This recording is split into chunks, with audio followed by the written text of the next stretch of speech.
नमस्कार। आपको पता ही है कि हमारा तो नॉर्मली काम यही रहता है कि किसानों से मिलते जुलते रहते ही हैं, किसानों के पास ही जाते हैं। तो आज हम सबसे बड़ी बात ये है कि आज हम मिला रहे हैं आपको एक युवा किसान से, कृष्ण जी यादव, जो अपने जयपुर से 20-22 किलोमीटर की डिस्टेंस पे है। बेगस बोराज के पास में इनका फार्म है, जो 8 साल से जैविक कर रहे हैं, जो अजमेर रोड से 5-7 किलोमीटर अंदर है। तो अपने कुछ ओर्गो कार्ड के ग्राहकों से निवेदन करूंगा कि आप यदि अजमेर वगैरह इधर का रूट रहता है आपका, तो आपको मैं फार्म की लोकेशन भेज दूंगा। तो चीज़ें क्या है कि कुछ चीज़ें आप यहीं से लेके जाओ।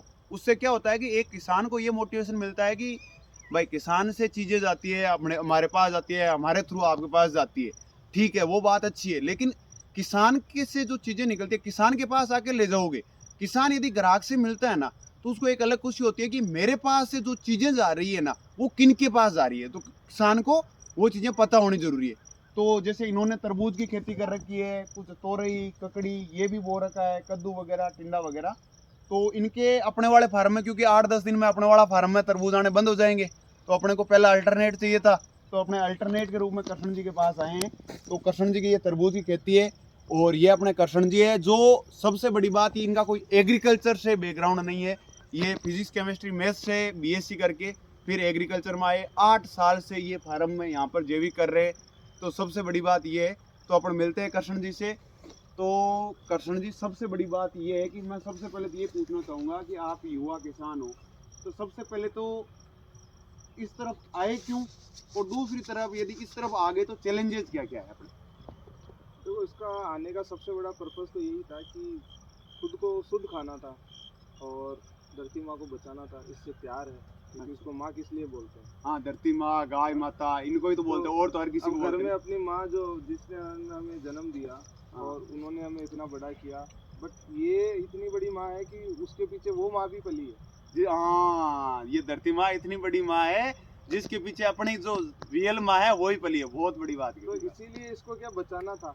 और कहीं ना कहीं होता है कि थोड़ा सा ना कोई भी केमिकल डालता था तो उसका स्मेल, उससे कोई भी साइड इफेक्ट होता था या खुद के ऊपर ही होता था। पापा डालते थे तो कई बार मैं देखता था उनको एलर्जी हो गया। तो थोड़ा सा लगता था कि नहीं यार, कुछ तो गड़बड़ हो रहा है। और फिर करते करते कि चलो ठीक है, स्टार्ट करते हैं। तो थोड़े कुछ वीडियो जैसे देखने को मिले और पता चला कि गाय भी कितना ज़रूरी है, देसी गाय। देसी तो गाय। धीरे धीरे फिर ना गाय की तरफ भी आए। गाय लाने में भी काफ़ी चैलेंज आया। अब 3 से 4 साल ही हुए हैं गाय लाए हुए भी। बिल्कुल बिल्कुल। ढूंढना, मिलना, गाय लाना बड़ा मुश्किल सा काम हो गया, क्योंकि किसानों ने निकाल दिया गाय तो। हाँ, गाय तो घर में रखी नहीं आजकल, रखी तो वो हम वो एचएफ वगैरह वो रख रहे हैं ज्यादा दूध के चक्कर में। देसी गाय तो है ही नहीं। देसी गाय नहीं है। हमारे पास भी अच्छे थी। फिर जैसे जैसे समझ में आया तो सारी को निकाला घर से और भैंस पे शिफ्ट हुए कि अपने पास तो भैंस होना चाहिए। चलो ठीक है, गाय जैसे जैसे मिलेगी वैसे लाएंगे।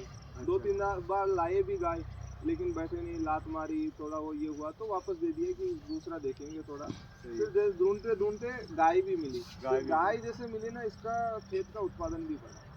क्योंकि पहले क्या होता था, गौशाला से जाके जीवामृत लेके आता था। अच्छा। पहली बार जब मैंने जीवामृत के माध्यम से जो तरबूज किया था ना, ये यही खेत था, वहां पे था तरबूज जहाँ पौंड बना रखा अच्छा। था। और वो खरबूजे का साइज तरबूज जितना आया। खरबूजे का साइज तरबूज इतना। तरबूज जितना आया। और अच्छा। तरबूज का साइज इतना बड़ा आया कि धूप पड़ी ना, हाँ। उसमें भी उसको कुछ नहीं बिगड़ा। और सेम खेत में उधर पीछे चाचा का था, अच्छा। वो उसमें पूरा तरबूज का ऊपर से जल गया धूप में, और और अपने अपने वाला वाले बच का रहा कुछ नहीं हुआ। है। अच्छा। फिर समझ में आया कि इसमें कितनी ताकत है। अच्छा। फिर धीरे धीरे बहुत सारे चैलेंजेस आए कि पेस्ट का कंट्रोल कैसे करना है, क्या क्या चीज़ें कैसे करनी है। धीरे धीरे करता गया, एक्सपेरिमेंट करता गया। इधर उधर से देखे, किसी का वीडियो देखा, किसी से सुना, जा जा के ट्रेनिंग लेके आया।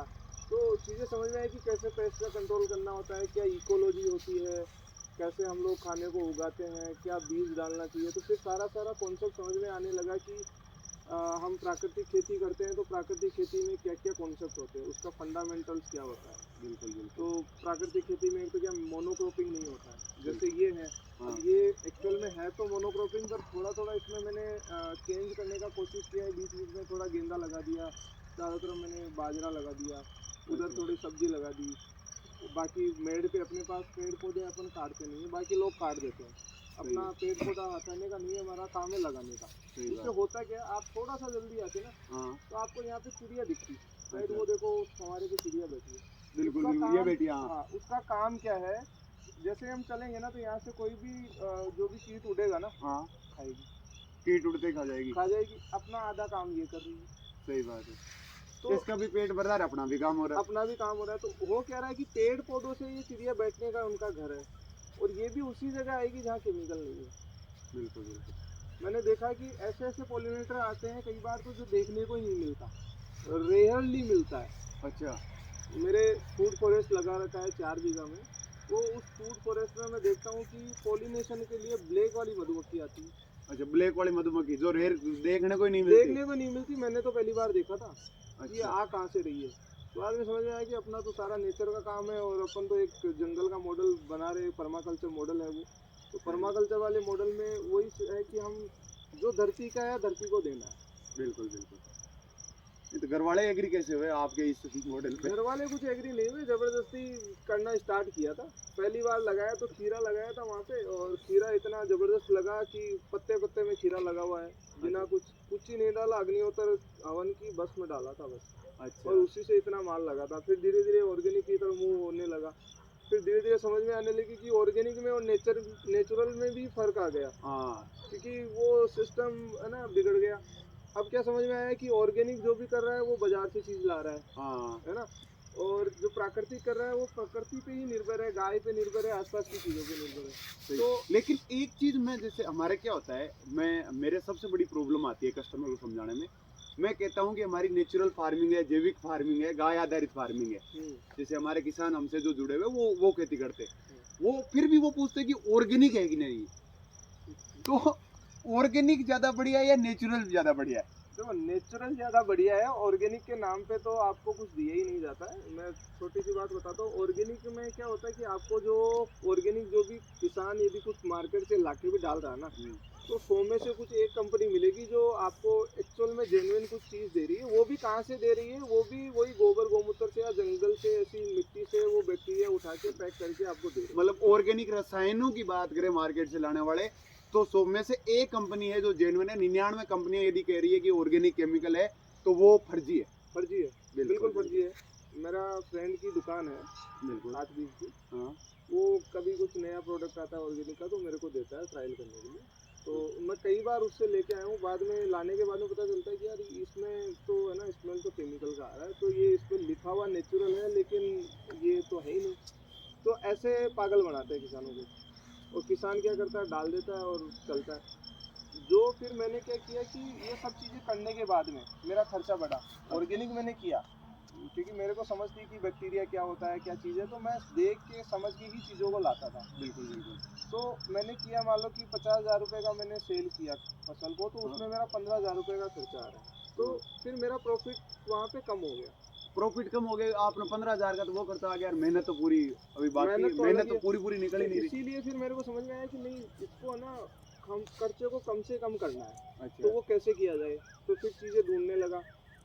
तो घर वालों को तो ठीक है मनाया जैसे जैसे करके, और ज़बरदस्ती करने लगा कि नहीं, खुद के लिए खाने के लिए हो जाएगा, बेच लूँगा मैं।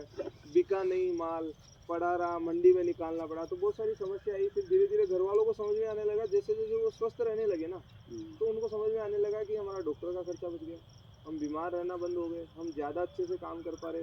आस पड़ोस वालों को देख रहे तो वो बीमार पड़ रहे।